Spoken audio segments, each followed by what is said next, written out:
shifts quick. Airbnb flips when she walks through. Clutter clears out when she moves how she do. Lights on, mic up, energy rising with every touch. She makes it move, she brings the groove. Staging, coaching, setting the mood. Press play, watch it shine. Wednesday's her bottom line. She makes it move.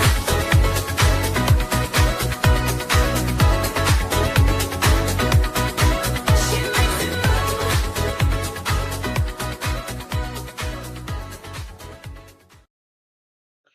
Welcome to She Makes It Move, Prep Stage Profit, the podcast where we break down how to stage, prepare, and position properties for maximum profit. I'm your host, Mattie Sheppard, and today we're talking about staging mistakes. Not small ones, no, no, no. The ones costing sellers real money. I see these mistakes every week. They explain why homes sit, they explain price drops, they explain missed offers. So if you're selling or if you're listing a property or preparing a property, this episode right here, this one truly matters. So most homes don't fail to sell because of price. They fail because buyers feel uncertain. Staging mistakes, they create doubt. And doubt does what? Kills offers. Let me repeat that. Staging mistakes create doubt, and doubt kills what? Offers. So let's talk about number one, why mistakes matter more than you think. Buyers walk in to be convinced. They already walk in ready to be convinced, right? They want to like the home. Staging mistakes interrupt that process. So we want to avoid that at all costs. Instead of imagining their future, buyers start analyzing problems. They're looking around, and instead of feeling excited, they feel cautious. So, and what caution does, it slows the decisions, right? So slow decisions, they lead to fewer offers. So staging mistakes rarely scream failure when they whisper hesitation, right? So, staging mistake number one, too much furniture. This is one of the most common issues. Oversized furniture, too many pieces, room packed wall to wall. Buyers read this as a lack of space. Even if the room is large, your furniture must scale that room, right? So it should define the room and not crowd it. Um, you can fix this by removing pieces, open the walkways, create breathing room. We talked about this in the last two episodes, right? So space creates confidence, right? So mistake number two is too dark or the poor lighting. We talked about this already. Dark rooms feel smaller, they feel neglected. Buyers assume poor lighting hides flaws.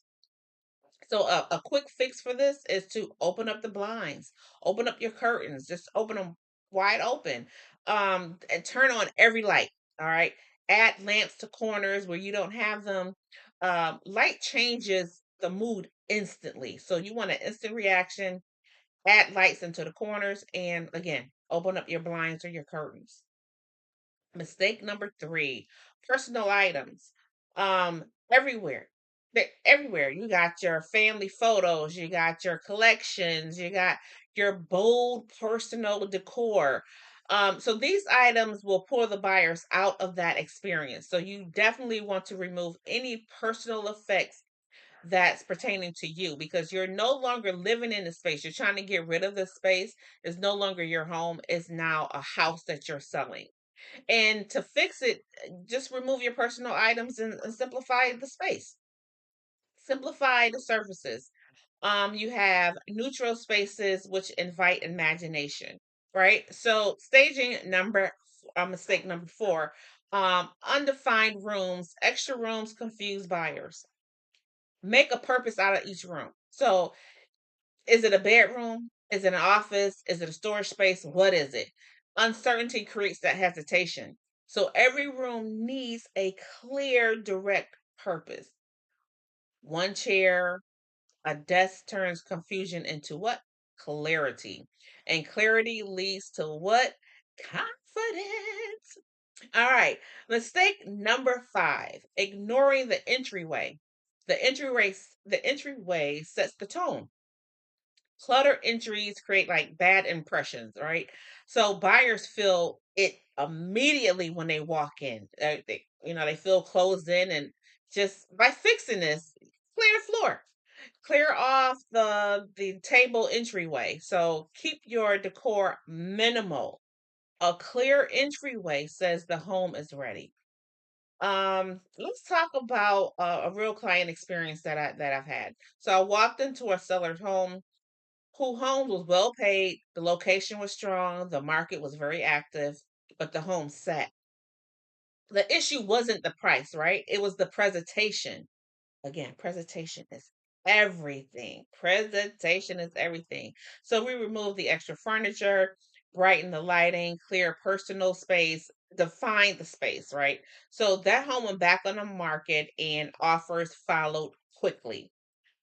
The house didn't change, the experience did. So remember, minimize the personal effects. Matter of fact, get rid of the personal effects and make sure your furniture size is the right size for that for that room, and then define each space. Okay. So let's talk about how to check your home walkthrough. Um, as if you were a buyer. All right. So ask yourself these questions: does the room feel open? Is the purpose clear? Is the lighting bright? Does anything distract me? Just ask yourself these questions. And if you answer yes, fix it right away. Small changes remove big barriers. If you want help avoiding these mistakes in your home or listing, book a staging consultation with me. Link is in the show notes. I will show you exactly what to adjust and why. Thank you so much for listening to She Makes It Move, Prep, Sell, and Profit. If this episode helped you spot mistakes before buyers do, share it with someone preparing to sell. I'll see you in the next episode.